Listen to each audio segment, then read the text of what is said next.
Has Nnamdi Kalu done anything that is almost 1% of what is going on in the rest of the country? Apart from occasional stops and gyration. Tell me what is happening in the Southeast. In fact, the Southeast might be the most peaceful place, apart from this occasional stuff of people kidnapping one thing or the other. And they do it as a result of, protest on Nnamdi Kanu. There's a pretext to commit crime because Nnamdi Kanu is held. If this was a fairly intelligent government, if they release Nnamdi Kanu today, there will be 95% peace in the Southeast, and that will affect the rest of the country. Of all these governors, only Soludo of Anambra State had gone to DSS once to see him, if I'm not wrong, about a year or 2 years ago. He's gone there to see him, And after that, maybe his colleagues advised him not to get involved. Why are they afraid?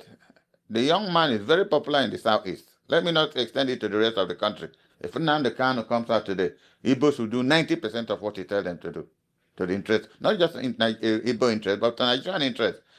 Because what has he spoken about in the past? Mistreatment of his people.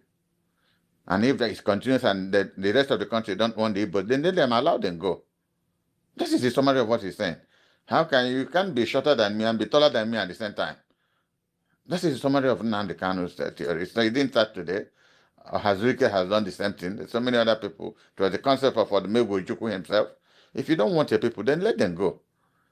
And as you know, when people talk of let them go, it appears if we are packing our luggage and going. Look at the contiguity. Look at Nsukka and Benue. There's no place anybody is going. It's the same country. The same marketing, the same. So much of intermarriages has taken place. All we're saying that there is no governance. The summary is that there is no governance. That's what is causing all the problem. The problem of corruption has become both phenotypically and genotypically specific. That's nothing. It's a genetic problem now. And it is that crisis that government is not even ashamed that they said 139 million Nigerians very poor in a country of plenty. And my president John Case to Paris, from there to what is it called, to Dubai. I have never seen a group of people that are shameless. In a country, 774 local governments, I challenge them. Let them tell you where water is running. Where? Water. So people are dying because of waterborne diseases, and they don't care. And it's even more, like I was saying before we started this, if these governors were sons of Ahmadu Bello, or Emma Baro, or Azikiwe, or Awolowo, they will say, oh, they had determined their future. They are coming from a position, a background of wealth. But tell me which of these governors not coming from a very poor environment? Most of them, their parents have never been heard of. Most of them, when you hear the history of how they managed to go to secondary school, and finally God bless them, they become governors. So what they are paying back to society is stealing of money. I was telling somebody this morning who confronted me, Dan, what do we do? What do we do? Lead a democratic revolution. I said, I don't have the resources. I can't. I've been in PDP, not even director, because I won't comply with what they said. Yesterday we had a National Reconciliation Committee meeting.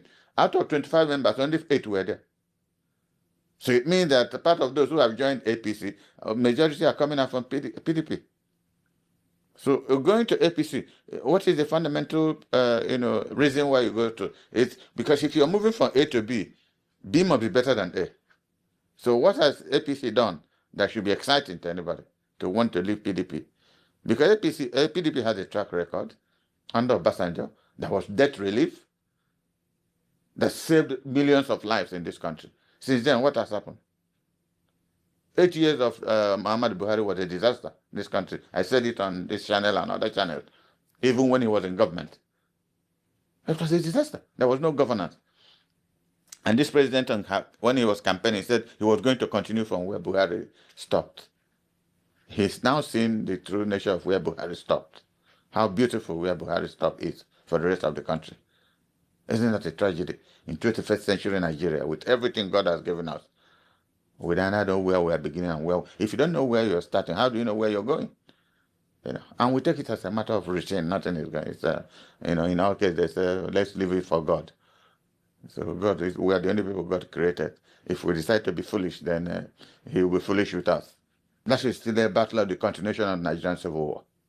The war has not ended. I think it was on China's TV, they had an interview. Like I said, the day Nnamdi Kanu is released, is the end of the Nigerian Civil War. And that will be the day if the Southeast starts being integrated into the rest of the country. Look at insecurity everywhere. So is this government enjoying insecurity? That their citizens are being killed? Like you were saying something earlier on. Why are our governors in the South not interested? Because the boy will overwhelm everybody. It will be an MI Okpara. You know, the people